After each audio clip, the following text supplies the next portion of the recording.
In May of 1999, a 14-year-old girl made her way to a Hong Kong police station.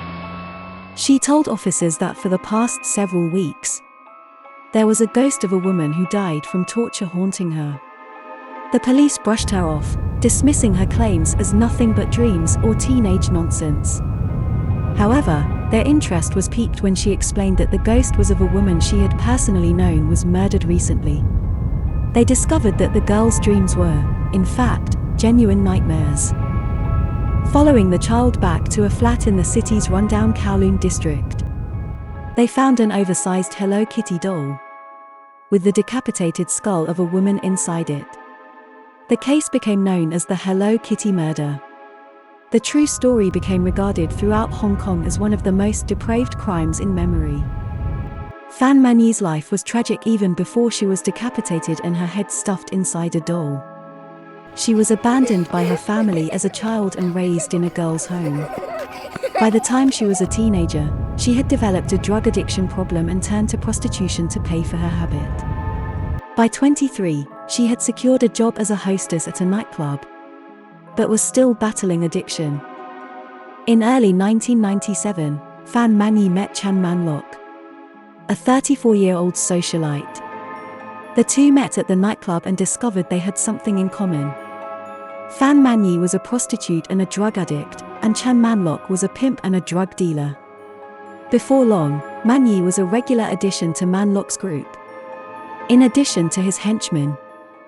Later in 1997, Fan Man-yee decided to steal Man-lok's wallet, carrying $4,000, and make off with that and her freedom.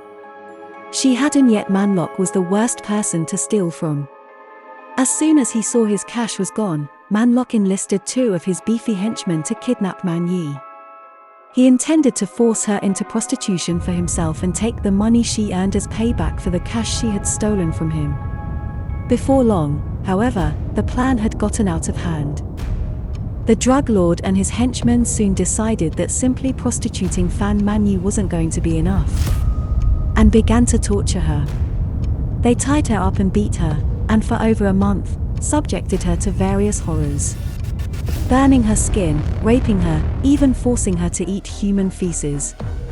Though the torture of Fan Man-yee was horrifying enough, perhaps more frightening is the tale of the 14-year-old girl who reported her murder to the police. Not only was she responsible for turning the torturers in, but she was one herself. She's known only as a Fong, which is likely a pseudonym given to her by the Hong Kong courts to conceal her identity. The 14-year-old girl was a girlfriend of Man-lok's. Though girlfriend was probably a loose term, in all likelihood, the girl was another one of his prostitutes. At one point, when a Fong was visiting the torturous trio in Man-lok's apartment, she witnessed Man-lok kick Man-yee 50 times in the head. She reportedly joined in, though the details of the extent of the torture inflicted by a Fong weren't released as part of her plea deal. After a month of torture, a Fong discovered that Fan Man-yee had died overnight. Man-lok and his henchmen argued that she had died from an overdose of methamphetamine that she had administered herself. However, most experts speculate it was her injuries that eventually killed her. After discovering she was dead, the henchmen moved Man-yee's body to the apartment's bathtub, then dismembered her with a saw. To stop her from decomposing and emitting the smell of rotting flesh, they cooked the individual pieces of her body, then disposed of them with the household's garbage. Her head, however, they saved. After boiling it on the stove, they sewed her boiled skull into an oversized Hello Kitty mermaid doll. Additionally, they kept Fan Man-yee's teeth and several internal organs, which they stored in a plastic bag. In an attempt to rid herself of the haunting she claimed to be experiencing, she testified against Man-lok and his two henchmen. Though the story was so disturbing many felt it could not possibly be true, the evidence uncovered by police was damning and disturbing.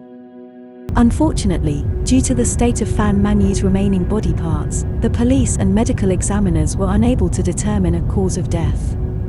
There was no doubt that she had experienced indescribable torture and that the three men had inflicted much of the damage to her body. The three sociopaths were convicted, not of murder, but manslaughter. The jury believed that though they had caused her death, death was not the intent. The charge left Hong Kong's public reeling from the Hello Kitty murder. But the trio was sentenced to life in prison, with the possibility of parole in 20 years. Please click the subscribe button so you can keep up to date with my channel. Thanks for watching and take care.